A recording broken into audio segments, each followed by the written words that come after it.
Hi guys, thank you for joining me. I hope you're all well. I have a Pisces new moon reading for everyone today. Here in London, it is really rainy. It's quite dark. It's coming on 6 o'clock. But this has been the theme of the whole day. It's been really quite miserable. This is Pisces season with the new moon in Pisces. Pisces is currently with Neptune at the moment, so Neptune is in Pisces, and it is truly home. There's a lot of other stuff that's going on at the moment in the stars, but I think one thing we really need to bear in mind with today's new moon is that there is a lot of stuff that is going to feel quite miserable. And I think the real way to deal with a new moon and the energy like this is to really just surrender to it. When it's raining this hard, more often than not, I find myself avoiding going out, trying to stay in, trying to get out of my head, perhaps, and using this energy of this new moon. I think it would be a really good idea to use this new moon as a way of coming to terms with a lot of things that may make you feel miserable or have you feeling a little bit down in the dumps. I think this new moon being the last sign of the zodiac, the coming full circle, what has to happen now is new creation. So it is that moment before it's that full moment, that zero full circle moment where the fool just jumps right off that cliff. He has to surrender himself into the abyss that is the new year coming, the new zodiac wheel. I've done an all signs reading because if you find yourself here, it is for a reason. I believe that we are essentially all related, aren't we? We're all linked, we're all interlinked, and if you're here, you've obviously gravitated towards whatever message you need to hear in this reading, and so I hope it resonates, I hope it's helpful. I will perhaps do a little ritual for the new moon, just what I'll be doing and how I'll be spending this new moon. We've got Uranus moving into Taurus today as well, and if Mercury retrograde, which took place yesterday, wasn't bad enough, we've got this bullish, stubborn energy that is very earthy and grounded and quite close to the ground. So it has that suction, that gravity pull almost. Neptune's home in Pisces. A lot of illusionary, a lot of overly imaginative, overly creative things that we might be allowing ourselves to get caught up with in this new moon. But I think it is always a gateway. Springtime is a gateway. It is that, that gunshot to let the race horses know it's time to run. And I think it is really time to run with what we have spent this hibernating cold winter manifesting and creating. It's time to, push the go button on that and move forward with things. Be it or not with the things that we thought we would have to. If you see yourself moving in a different direction now, I think you will find that really is the mutable energy of Pisces, the two fishes that are always perpetually swimming away from each other. Use this new moon, I think, to maybe come back together and just see where things that may have been important September time last year, are they still important now? Are you still in the same situation? Do you still feel the same way? Where is it that you can start new initiatives? Where is it that you can start again at the beginning?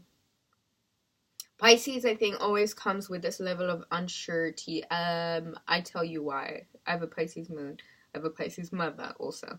I think you're always dead sure on how things work. Like, you know, you just look, you just know. And it's that dead surety that makes you almost question yourself and become a bit impractical. And I think with this new moon, Page of Cups, try and be as honest with yourselves as possible. Try and be as real. Try and be as awake. I think Neptune being in Pisces right now, Neptune it rules drink, drugs, getting away from reality. So if you find yourself, you know, partaking in things that are pulling you away from your reality, I think it's quite a natural time to be feeling that way. But always, like I said in the Pisces video as well, if you are going to avoid into those kind of time passes, just make sure you do it so that you are being creative as well. Always keep a book with you and write down your notes, write down your thoughts, and try and make sense of them when you're sobering up. Tonight, I wouldn't be surprised if a lot of people crack open a bottle of wine or whatever your poison is. But do something creative with your recreational pursuits. Page of Cups, coming back to yourself. This is a cup, an honest, humble, sincere cup. It is one being offered by the initiation, one being offered by spring. So here we are, spring season, it's raining. That is a sign of abundance, isn't it?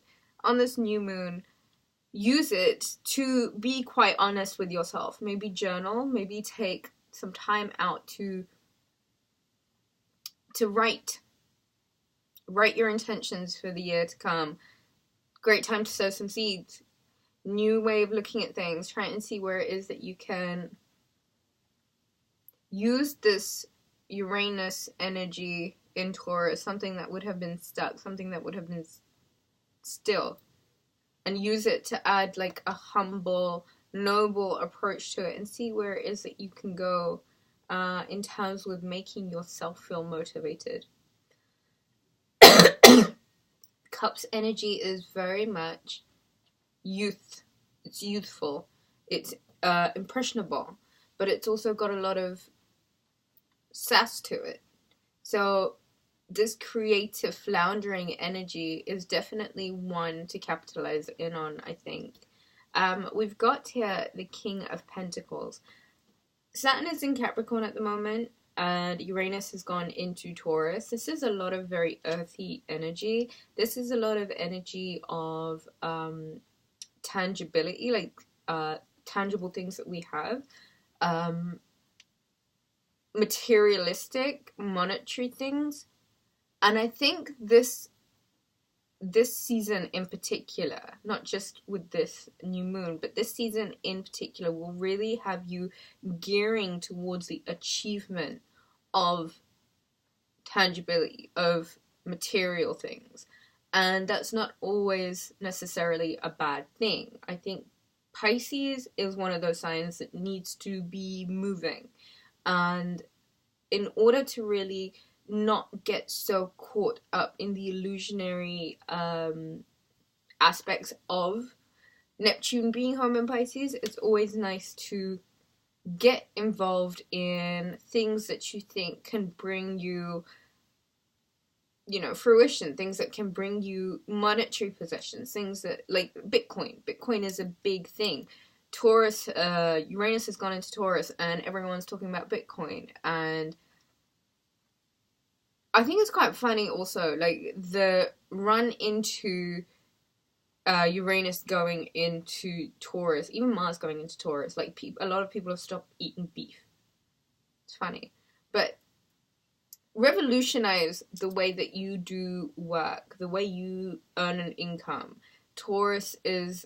Uranus in Taurus is definitely going to shine a massive light on like your money, banking, how you earn your money. Use this creative time to, I think, get that entrepreneur mindset on. And try and see where it is that you can sow some seeds, plant some ideas into people's heads as well, like combinations, working together, collaborations even. Definitely a great time for being around people. Spend some time with people. Have your friends around, your closest friends around, people that make you feel good about yourself. Ultimately, I've got here the Magician and the Star card. I feel like it's a great time to really manifest. Use a little bit of time for like doing things that pamper you, that make you feel good. Doing things that are helping you be more in your magic, okay? A little bit of time alone spent with the stars can do a world of wonders. It really can. So I think if you can use this time to... Do you see how he's got his table with his chalice and his pentacle and his wand? Have a bit of you time to just connect with you, and even if you have to be like around people, make sure it's like a magic process. Pisces is definitely the magic sign for me. Pisces is the sign of being on the just as good superficially as you are deep down in the ocean, deep down in the depths of you. Like, you are those multifaceted people. Take care of the other side, I think.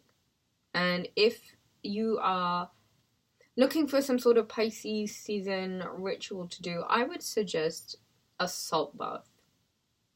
I think it's a fantastic time to just jump in the bath. I know what I'm like in the bath. I can spend hours in there.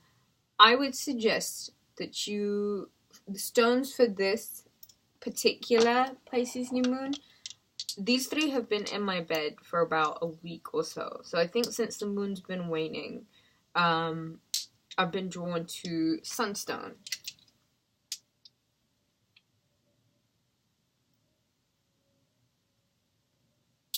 I've got different kinds of sunstone, but I'm just showing you so you know what it looks like.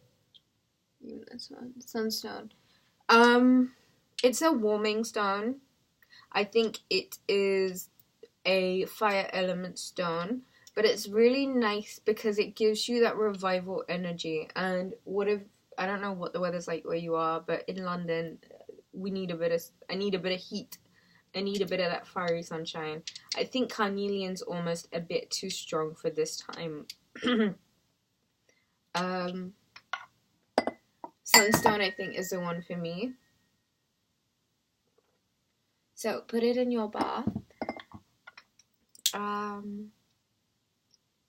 Meditate with it. It's got a really nice energy to it. Sunstone is so good for, like, creating sparks, for a pick-me-up. I think that's all I have for you guys, but I do want to just leave with this. The Star and the Magician. It's definitely a very powerful time. And use that time to really think about what your hopes and dreams are, and be quite use alchemy, I think, in the positive creation of what it is that you'd like to achieve. In the direction of plus. Not in the direction of, I don't want to deal with this, or I don't want to do that. Like, the energy is too valuable. Decide what you want to do. Write down a list. Put it away. And bring it out in the new moon. See how you've come with that list. Me and my lists. You know what I'm like with that stuff. Thank you guys for watching. I hope you found this helpful. It's a great new moon. Have a great time. Be safe, whatever you're doing. And look after each other. Take care, guys.